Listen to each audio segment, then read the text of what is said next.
აფხაზეთის ავტონომიური რესპუბლიკის მთავრობის თავმჯდომარის ლევან გალობლიშვილის ხელმძღვანელობით მთავრობის მორიგის ხდომა გაიმართა.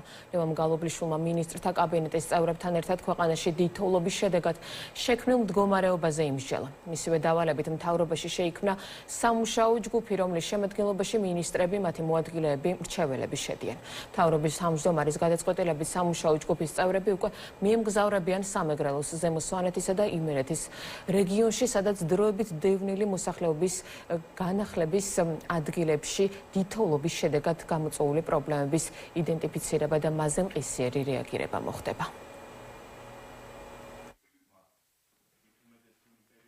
რთული მეტეოროლოგიური პირობებიდან და ასევე აფხაზეთის მთავრობის ცხელ ხაზზე 153-ზე შემოსული შეტყობინებებიდან გამომდინარე მივიღე გადაწყვეტილება, რომ გავემგზავროთ დასავლეთ საქართველოში, კერძოდ იმერეთსა და სამეგრელოში და ჩვენი დროებით დევნილი მოსახლეობის საჭიროებებიდან გამომდინარე მივიღოთ გადაწყვეტილებები.